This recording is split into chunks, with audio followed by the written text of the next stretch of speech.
Capitaine Mbaye Diagne. Héros sénégalais, héros de l'humanité. Personne ne venait nous relever.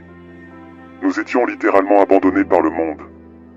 Dans l'obscurité totale, sans lumière, il n'y avait absolument aucun moyen de partir. J'aurais donné chaque vie sous mon commandement, la mienne y compris, pour pouvoir en sauver une seule. Ces mots, rapportés par le général Roméo Dallaire, commandant de la Minuar, résument l'état d'esprit qui régnait au Rwanda en 1994, un abandon moral total. Pendant que le monde observe, hésite ou se tait, un génocide se déroule sous les yeux de la communauté internationale.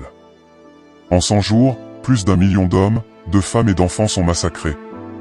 Dans ce chaos absolu, un officier sénégalais des Nations Unies refuse l'indifférence.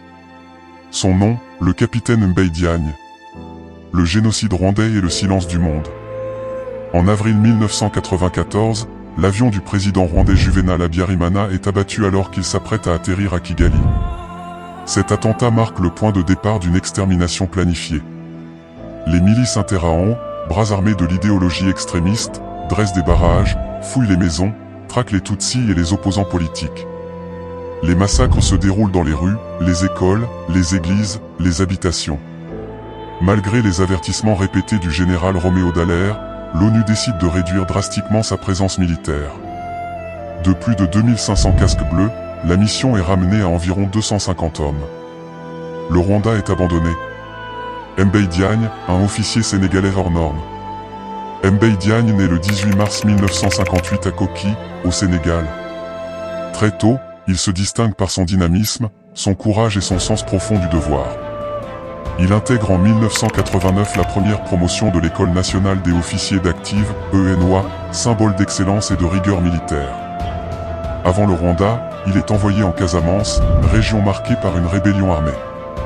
Entre 1989 et 1993, il y affronte l'une des périodes les plus violentes du conflit contre le MFDC. Ses supérieurs et frères d'armes témoignent. Il risquait constamment sa vie pour bien faire son travail. Il avait un courage à toute épreuve et une inconscience totale du danger. Sur les points les plus chauds du terrain, Mbaye Diagne est toujours présent. Le 6 avril 1994, le Rwanda sombre dans la violence extrême. Kigali devient une ville de peur, de cris et de sang. Les attaques sont ciblées. Des personnalités politiques sont assassinées.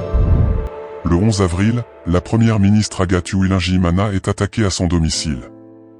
11 soldats belges chargés de sa protection sont sauvagement tués. C'est dans ce chaos que Mbaye Diagne intervient. Sous le feu ennemi, il saute un mur, récupère les enfants de la première ministre et parvient à les mettre en sécurité. Ce geste marque le début d'une série d'actes héroïques sans précédent. Sauvé sans armes.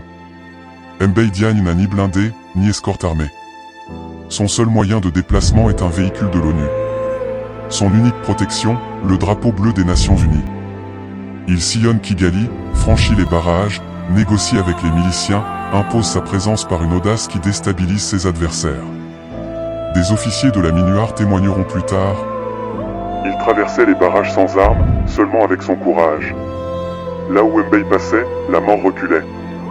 Il sauve des familles entières enfermées dans leurs maisons, des civils piégés, mais aussi des observateurs de l'ONU pris pour cible. L'hôtel des 1000 collines devient l'un des derniers refuges pour des centaines de Tutsis traqués. Mbaye Diagne s'y installe volontairement. Sa simple présence suffit souvent à dissuader les miliciens d'agir. Des survivants diront plus tard: pour nous, Mbaye Diagne était un ange. Quand il était là, nous savions que nous avions encore une chance de vivre.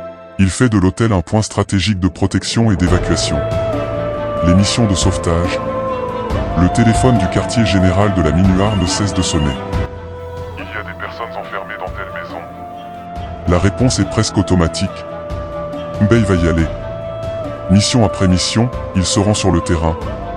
En coordination avec l'état-major, il profite des rares vols humanitaires pour évacuer des civils vers Nairobi, au Kenya. Malgré les dangers extrêmes, la majorité de ces opérations se soldent par un succès. Au total, plus de 600 vies seront sauvées. Un jour, Mbaye promet à une femme et à ses 2 enfants de revenir les chercher le soir même. Mais il est suivi. À son retour, il découvre des traces de sang. La famille a été massacrée. Un collègue témoignera.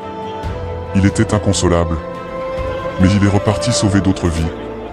Ce drame le bouleverse profondément, sans jamais l'arrêter. Le 31 mai 1994, Mbaye Diagne quitte l'hôtel des Mille Collines pour rejoindre l'état-major de la Minuar. Il doit traverser le pont de Kigali, une zone de contact extrêmement dangereuse. Alors qu'un barrage est en train d'être levé, une explosion retentit. Un éclat d'obus traverse l'arrière de son véhicule. Mbaye Diagne est mortellement touché.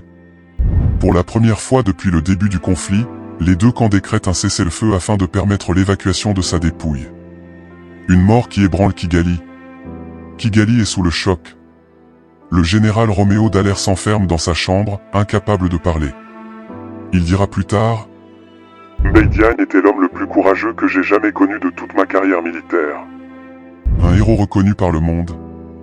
Les Nations Unies créent une distinction exceptionnelle, la médaille du courage Mbaye Diagne, destinée à honorer les casques bleus faisant preuve d'un courage hors du commun au service de l'humanité.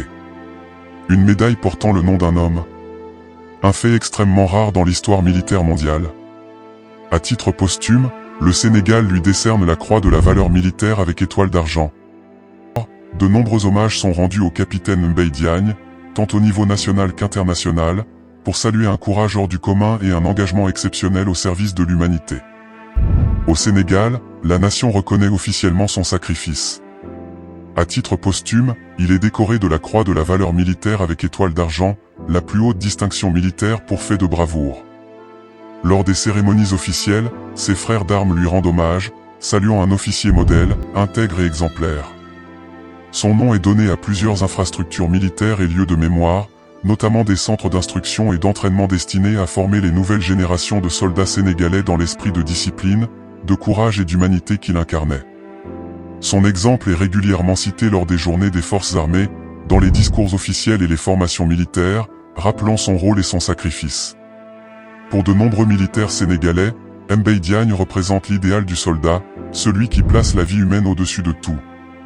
Au niveau international, les Nations Unies posent un acte historique et inédit en créant la médaille du courage Mbaye Diagne, destinée à honorer les casques bleus faisant preuve d'un courage exceptionnel dans des situations de danger extrême afin de sauver des vies humaines.